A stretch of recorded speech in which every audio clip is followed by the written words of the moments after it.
નમસ્કાર. ચાલો જ્ઞાનની આ દુનિયામાં ડૂબકી મારીએ. આજે આપણે કરંટ અફેર્સના કેટલાક મજેદાર અને મહત્વના સવાલો જોવાના છીએ. તૈયાર છો ને?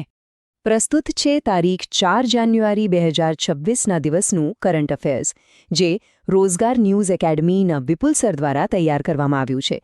વિપુલ સરનું એક વાક્ય છે કે પિતા કરતા પુત્ર સવાયો ન થાય એમાં પિતાની જ હાર છે, એમ શિક્ષક કરતા વિદ્યાર્થી સવાયો ન થાય તો એ શિક્ષકની હાર છે. તો ચાલો શરૂ કરીએ આપણા પહેલા રાઉન્ડથી. આ રાઉન્ડ છે ભૂગોળ અને પર્યાવરણનો. આપણે પૃથ્વીના અલગ અલગ ખૂણાની સફર કરીશું અને જોઈશું કે આપણી જાણકારી કેટલી પાકી છે. 5 સવાલ આવશે, એક પછી એક. રેડી? તો પહેલો સવાલ. હમણાં જ એક જ્વાળામુખી બહુ ચર્ચામાં હતો, માઉન્ટ બુરની તિલોંગ. તો સવાલ એ છે કે આ જ્વાળામુખી કયા દેશમાં આવેલો છે? ઓપ્શન્સ છે જાપાન, ઇન્ડોનેશિયા, ફિલિપાઇન્સ કે પછી ઇટાલી. ચાલો હવે બીજો સવાલ જોઈએ. વેનેઝુએલા.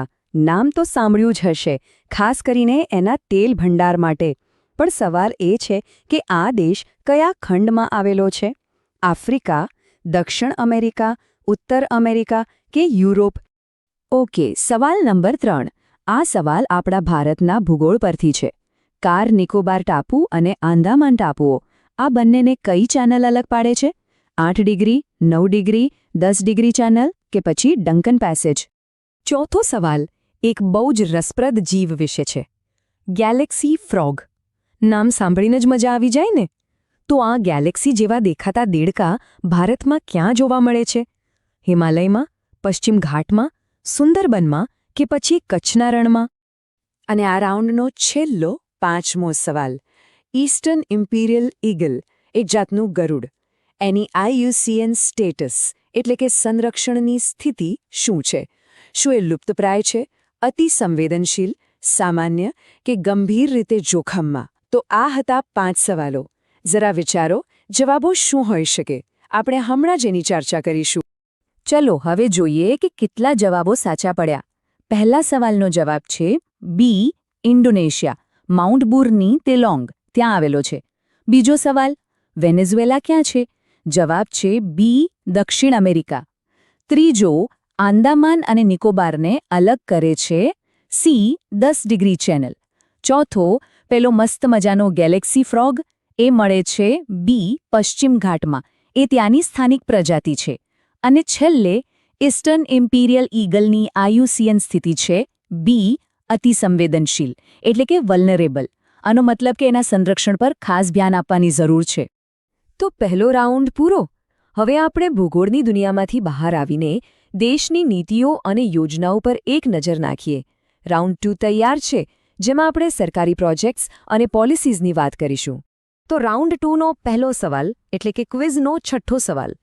વિષ્ણુગઢ પીપલકોટી હાઇડ્રો ઇલેક્ટ્રિક પ્રોજેક્ટ બહુ મોટો પ્રોજેક્ટ છે, પણ સવાલ એ છે કે એ કઈ નદી પર બની રહ્યો છે? ભાગીરથી, અલકનંદા, યમુના કે મંદાકિની? ઓકે, 7મો સવાલ. સરકારે એક નવી પહેલ શરૂ કરી છે, લેન્ડસ્ટેક. તો આ લેન્ડસ્ટેકનો મુખ્ય ઉદ્દેશ્ય શું છે? શું તે જમીનના રેકોર્ડ્સનું ડિજિટાઇઝેશન કરીને જમીન વિવાદોને ઘટાડવા માટે છે? 8મો સવાલ છે ડિસ્ટ્રિક્ટ મિનરલ ફાઉન્ડેશન એટલે કે DMF વિશે. આની સ્થાપના કોણ કરે છે? કેન્દ્ર સરકાર, રાજ્ય સરકાર, જિલ્લા કલેક્ટર કે પછી નીતિ આયોગ? હવે વાત કરીએ ભવિષ્યની ટેકનોલોજીની. 9મો સવાલ છે સ્કિલિંગ ફોર AI રેડીનેસ એટલે કે SOAR પ્રોગ્રામ વિશે. આ પ્રોગ્રામ ખરેખર કોના માટે બનાવવામાં આવ્યો છે? અને આ રાઉન્ડનો છેલ્લો સવાલ, રેવન્યુ ટર્મ્સની ગ્લોસરી એટલે કે GoRT. આનો મુખ્ય હેતુ શું છે? શા માટે સરકારે આ બનાવ્યો? વિચારો, આ બધાના જવાબો શું હશે? ચાલો હવે જવાબો ચેક કરીએ. ઓકે, રાઉન્ડ 2ના જવાબોનો સમય.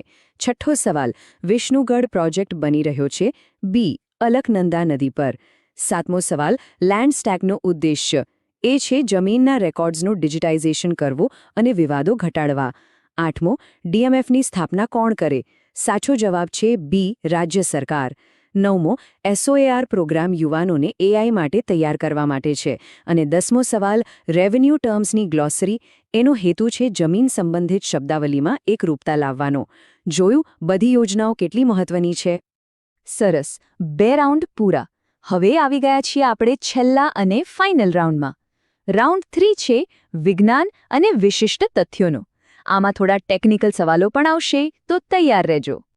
ચાલો, 11મો સવાલ. આપણે ફરીથી જ્વાળામુખી પર પાછા આવી ગયા. સ્ટ્રેટોવોલ્કેનો.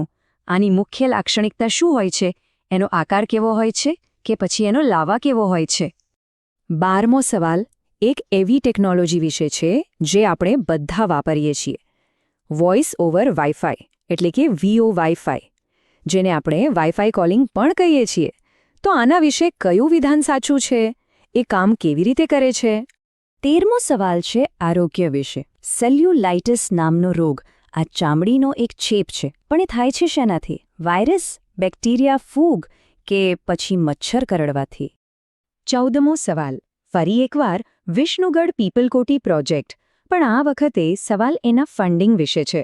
આટલા મોટા પ્રોજેક્ટ માટે લોન કઈ આંતરરાષ્ટ્રીય સંસ્થાએ આપી છે? એડીબી, વિશ્વ બેંક, આઈએમએફ કે બ્રિક્સ બેંક? અને આવી ગયા છીએ આપણે આ ક્વિઝના છેલ્લા સવાલ પર. પ્રશ્ન નંબર 15. ડિસ્ટ્રિક્ટ મિનરલ ફાઉન્ડેશન એટલે કે ડીએમએફ, એમાં પૈસા ક્યાંથી આવે છે? એનું ફંડિંગ ક્યાંથી થાય છે? શું એ કોઈ ટેક્સ છે કે પછી રોયલ્ટી? ચાલો હવે ફાઇનલ રાઉન્ડના જવાબો જોઈએ. તો ફાઇનલ રાઉન્ડના જવાબો. 11મો સવાલ.